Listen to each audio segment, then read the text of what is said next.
Hello, everyone, and welcome back to another episode of Dear KB. My name is Kristen Brown, and I'm a relationship healing and self-worth recovery author, mentor, and life coach. I'm also the host of the Sweet Empowerment podcast, Reclaiming Your Personal Power. And I'm here today to answer a subscriber's question that just came in a few short minutes ago. I was just getting ready to close up shop here and go downstairs and start my evening. And this message came in. I thought, ooh, this is such a good message. And I felt motivated and inspired to respond to it now. So I'm going to take a few minutes to share my insights and wisdom on this question. First of all, I want to say thank you to the subscriber that so vulnerably, openly, and courageously posted it in one of my comments. And if anybody is new here and you not sure what Dear KB is yet, it is just a forum. It is a playlist on my YouTube channel where I answer subscribers' questions directly. Instead of them having to go through videos, they can ask me a direct question and I respond to it directly in a video format rather than trying to type into the little box. So if you're new here, I invite you to subscribe and please turn on notifications and feel free to comment and ask me any question. As long as it is clear and succinct and it is within my wheelhouse of expertise, I will add it to my queue and I will make a video for you. Okay, so the question is, Dear Kristen, just wanted to ask your opinion. I have been dating a guy for 9 months, generally a good guy, but every time, 2 times so far, when I set a boundary in a pretty tough way, he blocks me, then comes back and apologizes. He is very immature, I guess, and extremely sensitive, as I understood. He doesn't show how sensitive he is, and I need to be careful and not hurt him. But the question is, do I let him process his emotions and try to be more soft next time, or consider him toxic and let him go? This is so difficult for me. I would appreciate to know your wise opinion. Thank you. Thank you for asking this amazing question, because I'm sure many, many, many people come across this. And there's a couple things in there that stood out for me at first. The first thing is that you've been dating for 9 months. Okay, so this is fairly soon into the relationship, which means you don't know him well. But in this time, after about 6 months, and sometimes even earlier, people will start to show you who they are. Okay, and behavior typically gets worse, all right, because they just start to reveal who they are to you in a very small fashion, because they're actually parts of themselves that they don't like themselves, but sometimes these emotions come out and they can't control it. So that doesn't necessarily mean that you have to leave the relationship, but just put that in your bank of knowledge that this is not likely going to get any better and potentially may get worse because of the more comfort level that he feels with you. Chances are that this could escalate. We don't know for sure. The second thing is that when you set a boundary in a pretty tough way, he blocks you. I would need a little bit more clarity around that. I'm not sure if you're being tough, which means you're being mean or aggressive, or does that mean you're just being very firm? Like, this is my boundary. You cross it, you're done. I'm out of here. Okay. So if it is tough in the respect that this is you holding your line, then I say, do not adjust that boundary at all. Boundaries are meant to be firm. They are meant to teach that person that this is a hail no, that you cross this line and here's what's going to happen. I'm going to remove myself because I will not put myself in that energy or that space or that environment or be the recipient of that type of treatment. So if you mean tough, meaning it's firm, awesome. If you're meaning that you were aggressive or a little mean or something like that, we're going to talk about that in a second. And then you said he blocks you. Now, I'm not sure if that means that he gets on social media and starts blocking you all over the place. Okay. And if he does, to me, that is a very emotionally immature person. As I've addressed another Dear KB episode where someone asked the same thing. Like, if they're going to get so mad at you that they go jump and block you all over the place, I mean, that's not somebody who is willing to take responsibility for their behaviors and to process through. Because a healthy individual, when we have a conversation with them, they're going to see the truth of what we're saying. They may not like it, but they'll be like, okay, I can see what you're saying.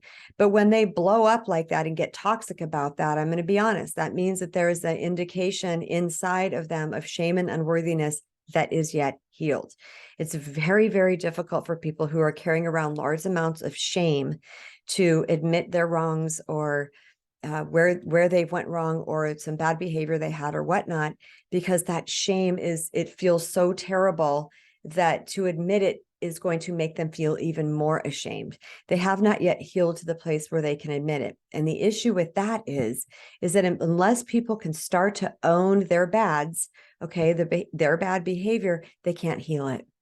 So if this person's having this type of unhealed or emotionally immature or low EQ, as people like to say these days, type of behavior, chances are that he is at a state yet where he's really not ready to recognize that and to heal. So that's something to definitely take note of. You also mentioned him being extremely sensitive, and that was going to be my comment too, is that extremely sensitive people are typically people that have a lot of shame and unworthiness. Okay, and it has to do with everything that I just talked about. And it is about the judgments that they have going on inside their own self, their own mind. They're judging themselves harshly. They think they are not enough. So they're extremely sensitive, because if anybody out here touches that wound, which is a trigger, they're going to blow, because that's the way they're judging themselves. Again, another indicator of someone who needs to heal themselves.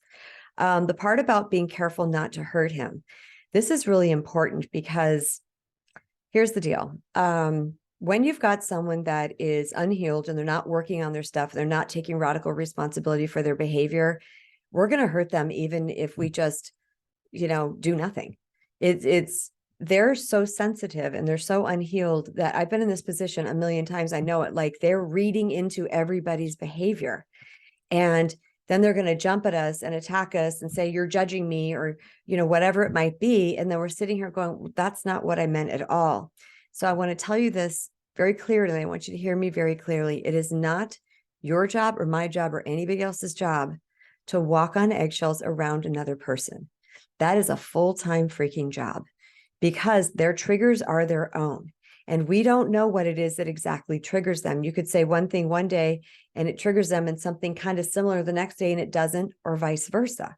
All right. We can't walk around the landmines of their unhealed wounds. Okay. Triggers are the person's job to heal.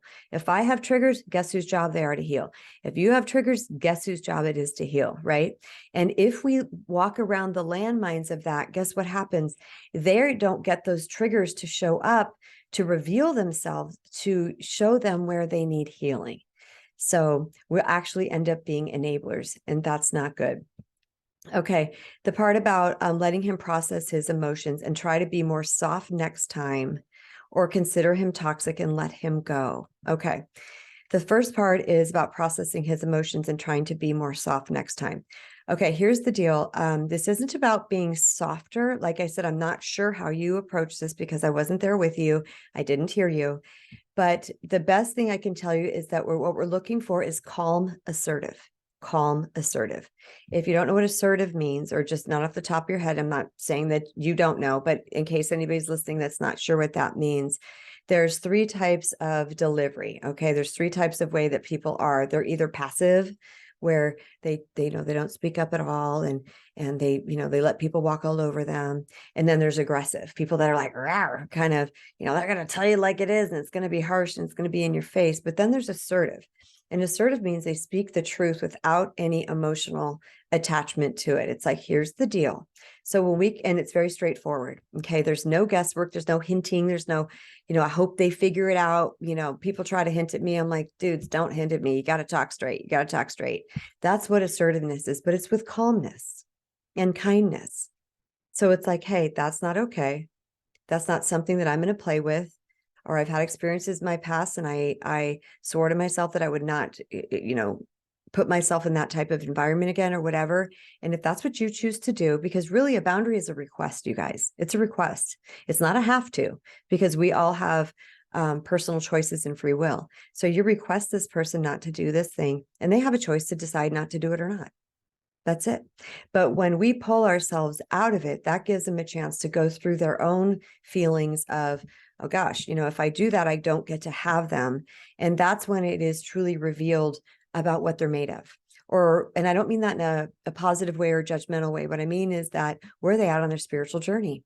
Because that's what it boils down to, right? We're all on this incredible spiritual journey, and There's times that we're in a position where we can't hear things, where we don't want to know things, where we're still so caught up in our pride or our logic or our shame or whatever it is that's keeping us stuck. Or we could be way over here where someone's just even kind of hints to something and we're like, you're right. Or you even call yourself out before other people do. Okay. So it really depends when they're on the journey. And I would say, soft is not, I like the word soft, but I would look at it more like a velvet hammer. I had a man say this to me once. He described his wife as a velvet hammer, and I thought it was beautiful. What that means is she is very soft, but she is very firm. Okay. So, but firm doesn't imply yelling, screaming, aggressive, name calling, or anything like that. It's just, whoop, that's my line. Okay. So, should I consider him toxic and let him go? Here's what I don't do. I do not offer advice. I do not tell people to do. Why? Because this is your spiritual journey and you need to learn and decide on your own. And that's why I deliver this information that you can take in. Keep taking it in, think about it, process it, and allow your own knowing to take over. What I have seen is I've seen two polarities of this. People show up, a woman shows up and she speaks her truth and she protects and respects her sacred self, and she's willing to set and maintain boundaries. And the guy will do two things. He'll either grow or he will go. So he will either start to shift himself, because guess what? A woman's love is one of the most powerful things in the universe. And a man who has invested or bonded to her, he's going to want to shift and morph to keep her. They're actually biologically wired that way. So if this man is bonded to you, he's find true value in you, that he's going to shift and morph and change to adjust to that to keep you, or he's not. Okay. But in the meantime, I would recommend that, every time that happens, that you pull your energy back, pull your energy back, pull your energy back. A person does not get to get the whole of us, the entirety of us. They do not get access to the entirety of us when they are disrespecting us or abusing us. Okay. They do. That's when we go, nope, no access. You got to think of it like you are protecting a small child, a pet, or an elderly person who is too weak to defend themselves. You got to look at yourself that way, and you will see who a person is made of, what their character is made of. Now, I really invite you to go within, to listen to this, and maybe listen to it a couple times. I mean, I will tell you honestly, when I'm seeking some type of information and I find something that hits, that thing is on repeat on a walk. I will repeat that thing, even hour talks, because it hit me somewhere inside my essence. And I'm like, okay, there's something to this. And then boom, my answer usually comes from that. So I just want to give you a big thank you for asking this question. This was an absolutely smart question. It was an amazing question. And I love that you were brave enough to share it in this public forum, and so that I could address it on this Dear KB episode. If anybody is new here, please feel free to subscribe. And I invite you to turn on notifications so you can be alerted when I upload new videos. So I will see you next time, everybody. Mwah. Much love.